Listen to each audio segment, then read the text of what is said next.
Salut tout le monde, c'est Jérémy. Aujourd'hui on se retrouve pour parler du Realme GT2 Pro, un smartphone conçu pour concurrencer les modèles haut de gamme des autres marques. Je vous ai fait un unboxing il y a quelques semaines et un des points forts étant son design avec ce revêtement ressemblant à du papier.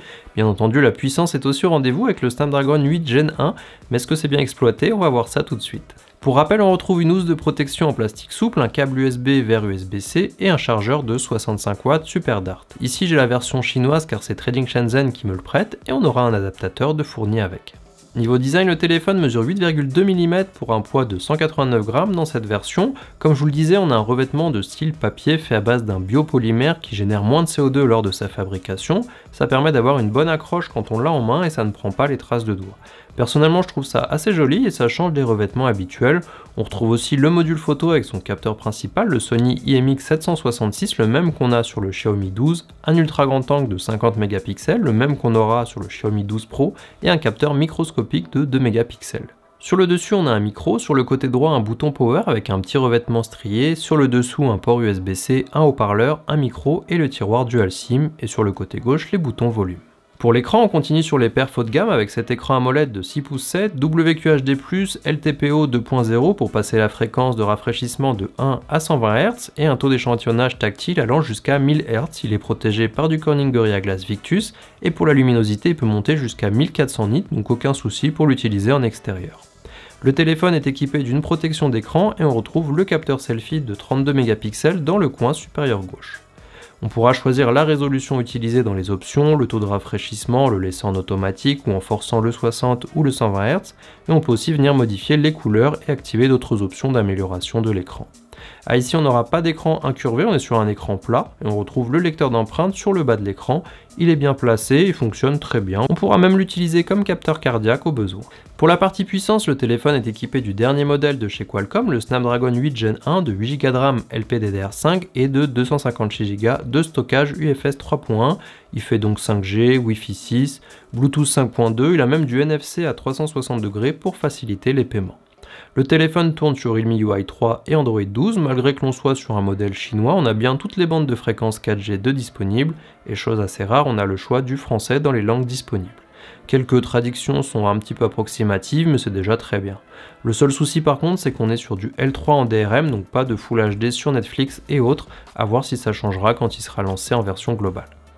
Le téléphone dispose d'un mode GT pour booster les performances au détriment de la consommation de la batterie. Je l'ai activé avant de lancer les différents benchmarks.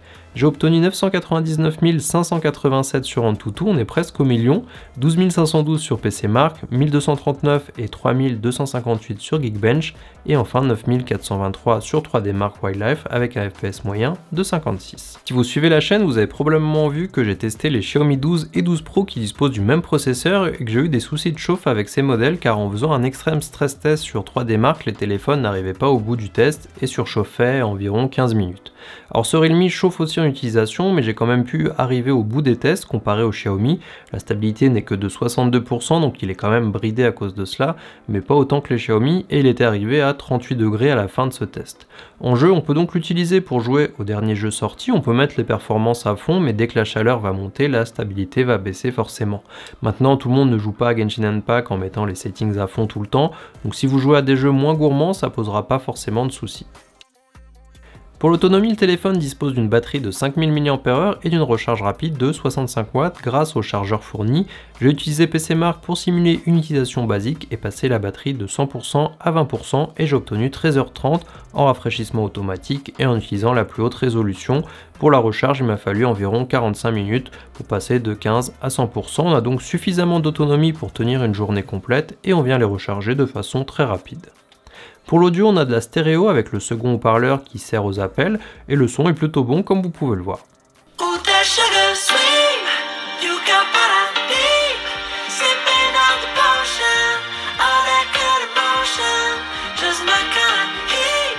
Pour la partie photo-vidéo, comme dit avant, on a le capteur Sony IMX766 de 50 mégapixels en capteur principal, un ultra grand angle de 50 mégapixels aussi, et enfin le capteur microscopique.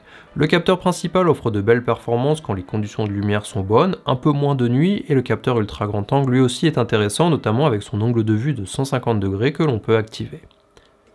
Le capteur microscopique est moins performant avec seulement 2 mégapixels, je pense pas qu'on s'en servira à passer la découverte. Il est là, mais s'il n'était pas là, ça serait pas forcément un problème.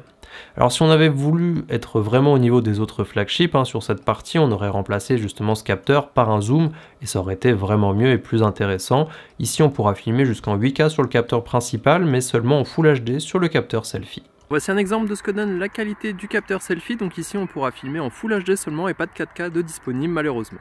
Pour le prix, on peut le trouver sur Trading Shenzhen avec un prix allant de 637 à 747 en fonction des versions. C'est intéressant car ça se rapproche du prix du Xiaomi 12 mais avec des performances étant plus proches du Xiaomi 12 Pro qui coûte 150 € plus cher. Bien entendu, il faudra voir à quel prix il sera commercialisé en Europe et si cela reste dans la même idée. Pour terminer, c'est le premier smartphone Realme à essayer de concurrencer les modèles plus haut de gamme, mais il coche presque toutes les cases pour cela. On a un joli design, une bonne partie photo, si on enlève le capteur microscopique, de la puissance, un bel écran avec toutes les dernières technologies, suffisamment d'autonomie et une recharge très rapide. Bien entendu que la partie puissance aurait été encore mieux sans les soucis de chauffe, mais au moins il s'en sort mieux que les deux modèles Xiaomi que j'ai pu tester dans le passé. Ce qui est bien aussi, c'est que malgré que ça soit le modèle chinois, on a bien les bandes 4G et du français, il manque plus que du L1 pour les DRM et on aurait tout ce qu'il faut. Bien entendu, on est au début de l'année, d'autres modèles vont sortir utilisant le même processeur, mais si le prix reste contenu pour ce modèle, ça pourrait être un très bon choix. Voilà, donc j'espère que cette vidéo vous a plu, n'hésitez pas à me dire ce que vous pensez de ce smartphone et on se voit très bientôt.